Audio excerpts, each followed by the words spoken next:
O Flamengo criou muitas oportunidades, mas o que é que faltou para esse placar ser mais elástico, vamos dizer assim? O gramado contribuiu com essa questão, já que é um gramado fofo, pesado, e quem joga aqui normalmente no Castelão sente bastante. Bom, boa noite. Fizemos um jogo com muito volume, muita posse, criamos muitas chances e faltou fazer o gol. Faltou colocar a bola para a rede.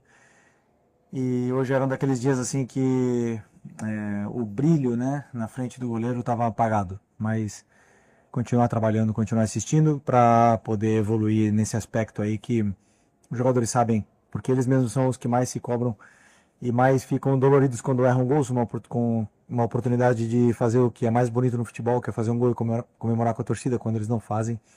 Eu sei que eles ficam sentidos. E hoje todos eles do ataque tiveram chances e no final não, só quem fez foi o menino da base, né? Então, vamos continuar evoluindo nesse aspecto. O campo realmente sem palavras, sem condições. Sem condições. Mas prefiro olhar para onde eu controlo que é a minha equipe e agora pensar para frente. Felipe, boa noite, parabéns pela vitória, né?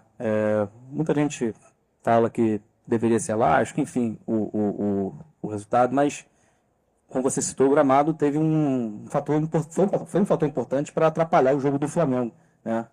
Como pegar esse jogo de hoje e pegar alguma coisa positiva e, sei lá, talvez colocar isso em algo positivo pro decorrer da temporada. Não, hoje temos inúmeras coisas positivas durante o jogo. A estreia como titular do João, não sentiu o jogo, tivemos minutos para jogadores que não vinham jogando tanto, tivemos uma atuação muito sólida, muito importante com esse gramado, conseguiram criar essas relações, conseguiram criar entre eles, faltou um pouco de ataque à profundidade, falei isso com eles, faltou a gente atacar mais o espaço, porque era onde a gente podia criar perigo e um time tão fechado, momentos com uma linha de 5, outra de 4 dentro da própria área, fechado muito por dentro, então realmente os espaços que eles deixavam era mais pelas laterais do campo e aí tivemos muito boas combinações e principalmente também o controle das transições e a fase defensiva foi muito sólida, então saiu com muitos aspectos positivos do campo e alguns para corrigir, mas em geral, assim, ver jogadores atuando nesse nível de controle de bola, de domínio, essas relações entre eles nesse gramado, é porque o nível desses jogadores são muito alto. Felipe, boa noite, parabéns pela vitória. Vocês estão no meio de uma sequência de viagens muito difíceis, uma logística muito difícil. Vira São Luís, depois ia Belo Horizonte, em seguida ia Santiago do Esteiro. E no meio desse processo, jogos também difíceis, Botafogo, Cruzeiro, Central Córdoba. E vocês, já nesse primeiro jogo, por mais que tenha uma logística complicada de vir a São Luís, chegar de madrugada, vocês receberam um apoio gigantesco do torcedor daqui do Maranhão, um incentivo desde o aeroporto, ao hotel, a chegada do estádio. E eu queria que você falasse da importância desse apoio do torcedor em meio de uma sequência tão difícil de viagens e de jogos. Foi uma festa linda, linda, linda do torcedor aqui. Se eu não me engano, foi a primeira vez que eu vim aqui. Eu não, sinceramente, tentei pensar se eu joguei aqui, mas acho que não tinha nunca vindo para cá. E tem muito flamenguista, né? O que me deixou triste foi a nossa logística foi um desastre. Foi um desastre. Chegamos muito tarde, depois a falta de organização com essa parte dos torcedores e a falta de organização para entrar no hotel nos levou quase uma hora para a gente chegar no nosso quarto. Então isso foi um quesito que nós temos que melhorar. Nós não podemos deixar isso acontecer. Mas, por outro lado, ver essa festa linda que o torcedor tem feito pra gente e recebido a gente onde a gente vai, quer dizer que eles estão fechados e encantados com o nível de atuação dos jogadores, eles se sentem representados pelos jogadores e lotam o estádio. Isso é o que me deixa feliz, o que me representa como treinador e me deixa muito orgulhoso de que exista essa comunhão com o torcedor e a nossa equipe. Boa noite, Felipe. Léo José do Coluna do Fá. O Berto disse em alguns momentos que espera o Jorginho antes do Super Mundial. E aí, como você conversa bastante com o Boto, tratam bastante sobre elenco, e agora o Jorginho ele já vai traçando o futuro dele no Arsenal. Você, Felipe Lins, chegou a falar com o Jorginho ultimamente? Já começa a traçar uma equipe já com o Jorginho? Eu não sabia dessa notícia. Falo com o Boto todos os dias, nunca me falou nada disso. O Jorginho não é jogador do Flamengo, é do Arsenal e, portanto, não posso falar de jogadores que não pertencem ao Flamengo, né? Mas um grande jogador, um grande respeito por ele e é bom que o Flamengo esteja olhando esse tipo de jogador de alto nível para poder melhorar ainda mais o nosso elenco, mas no momento eu não sei nada.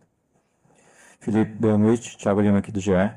Eu queria que você comentasse um pouquinho sobre o Joshua, o Felipe, que foi seu jogador, né, no Sub-17. O que te chamou a atenção nele? Até para furar a fila do Sub-20, né? De vários jogadores do Sub-20, mas ele veio já para o profissional. E o que te chamou a atenção no período que você treinou ele? Bom, o Joshua era meu camisa 10 no Sub-17. Me emocionei muito, né? Como quando ele fez o gol, assim. Eu acho que para um treinador,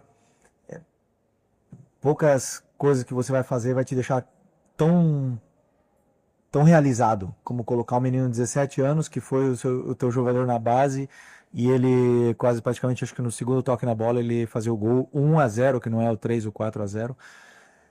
Isso me deixa extremamente feliz, né? O que eu vivi hoje com ele me deixou muito emocionado, realmente muito emocionado. Um menino muito especial, era, como eu te falei, é o meu camisa 10 no Sub-17. O primeiro título da minha carreira como treinador, ele participou, foi uma peça muito importante na equipe. Eu fazia muitos movimentos específicos para ele, né, para que a equipe girasse em torno dele. Eu sei o talento que ele tem. É um meia que joga na mesma posição do Arrascaeta, tem um talento e tem principalmente muita frieza na área. É um cara que decide muito bem. Tem as decisões, as tomadas de decisões dele sempre são muito assertivas na área e um jogador que perde pouco a bola, tem uma visão de jogo muito boa, então além do carinho que eu tenho por ele, porque é um menino que entra, você vê o brilho, a energia que ele entra, é positivo sempre, os jogadores adoram ele, encaixa muito bem no grupo e como eu sinto como se tivéssemos contratado um jogador nesse momento. Ganhar um menino de 17 anos que entra sem medo desse jeito é muito especial para mim. Fiquei muito feliz hoje, muito emocionado. Felipe, boa noite. Queria que você falasse um pouco do Michael, que é um jogador extremamente voluntarioso, esforçado, mas que não tem conseguido fazer os gols, que a gente sabe que é importante para a afirmação do atacante. Você poderia falar para a gente desse sentido? O Michael, realmente, assim, ele na frente do gol, no que no terço final, no último momento ali, ele tá pecando um pouco, né? Aí entra um pouco o que eu falei do brilho, né? Os jogadores de frente, eles passam por essas fases mais goleadoras, menos goleadoras, e eles te dão essa sensação de perigo sempre que chegam ali.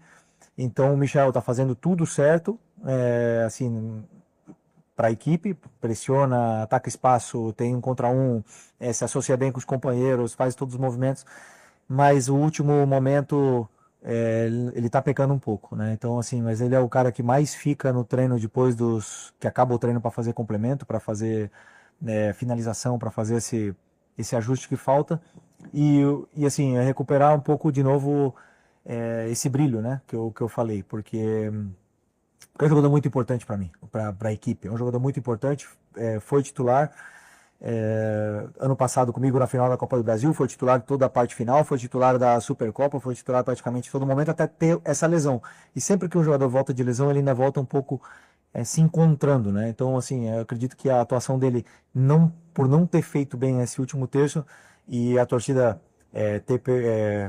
que acabou pegando um pouco no pé dele, acaba afetando um pouco a parte mental, mas já estou aqui para não desistir de nenhum jogador, como eu falei para vocês, eu nunca vou desistir de nenhum deles enquanto eles estiverem aqui, para poder recuperar a melhor versão dele e o brilho que ele tem.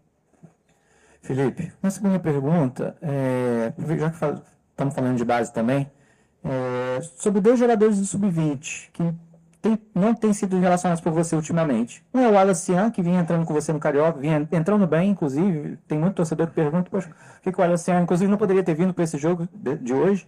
E o outro é o Guilherme, que vinha sendo utilizado muito por você, principalmente ano passado, né, na sua reta final, e que também não voltou esse ano.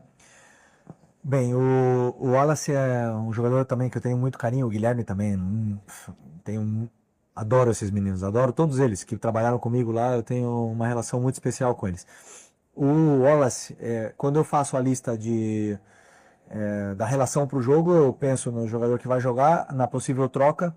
Então eu tenho, hoje com a volta do Pedro, com o Juninho, com o Bruno, com o Plata, eu estou coberto nessa posição, né? Eu não, nesse momento eu vejo eles na frente do Wallace, né? Então o Wallace agora precisa continuar fazendo o que ele estava fazendo, que é fazer gols, é se destacar no sub-20 e chamar na minha porta fazendo dentro do campo. E aí eu sei que eu posso contar com ele, porque é um jogador que tem as características de 9 que eu gosto, né? Então, e aliás tem a relação comigo que é muito boa. O Guilherme também passa por um processo parecido com o do Wallace. Tem outros jogadores, tem o Arrasca, tem o Plata, tem outros jogadores que estão aí. E hoje eu optei pelo Joshua, que vem treinando comigo, vem treinando muito bem, completou viagens, viajou comigo para Libertadores, fez vários treinos, encaixou muito bem no grupo e vem se destacando nos treinos. Isso que é o que eu mais vejo, o jogador que fala dentro do campo. E o Joshua está falando dentro do campo, me deu como é que fala? A segurança de poder colocá-lo hoje no campo e ele acabou rendendo, né? Mesmo que foram só 10 minutos. Então é um processo de concorrência muito grande que eles têm, aliás, pelo craque, estrela e ídolo que é o Arrascaeta, que está na frente deles hoje, mas que eles possam se espelhar e poder sempre ser uma opção para mim quando eu precisar. Felipe, boa noite. Rádio Tabajara de João Pessoa. Eu queria te perguntar sobre o adversário, né? A gente, naturalmente, você já está acostumado a enfrentar times com linhas baixas, né? Enfim, que vem para uma bola. Também teve bastante volume e várias oportunidades. Eu queria uma avaliação tua sobre esse adversário, um time de Série C, um investimento evidentemente muito menor do que é o do Flamengo. A avaliação do adversário e como se portou a tua equipe também diante dessa situação de jogo. Primeiro tempo talvez um pouco um ritmo mais baixo, no segundo vocês conseguiram encontrar o gol. Bom, a análise que eu fiz do Botafogo da Paraíba foi uma análise onde eu imaginei um jogo difícil pelo gramado, pela situação do gramado, de campo, mas assim, reconhecendo claramente a nossa superioridade técnica, né, dos jogadores, assim. Por mais que tenha um time bem qualificado, um time que você vê que estão com as ideias muito claras, bem treinado, principalmente na fase defensiva, me demonstrava que iríamos ter dificuldade de entrar por dentro nessa equipe. Mas, claro que o campo e a circulação de bola sempre fica um pouco mais lenta nesse aspecto, mas não posso deixar de reconhecer que antes, na análise que eu fiz, eu senti que sim, éramos bem superiores ao time deles. Não sei, sinceramente, o nível da Série C, mas eu acredito que uma equipe tão bem trabalhada na fase defensiva possa sim brigar pelo acesso, porque esse ano jogamos contra algumas equipes do Carioca e muitas delas, ou Volta Redonda, por exemplo, que joga a Série B, essa equipe aqui tem um nível técnico e tático assim parecido ou superior até a essas equipes. Então, essa é a minha análise sobre o Botafogo. Agora conseguimos o resultado que queríamos e temos a volta e na frente, diante do nosso torcedor para poder vencer.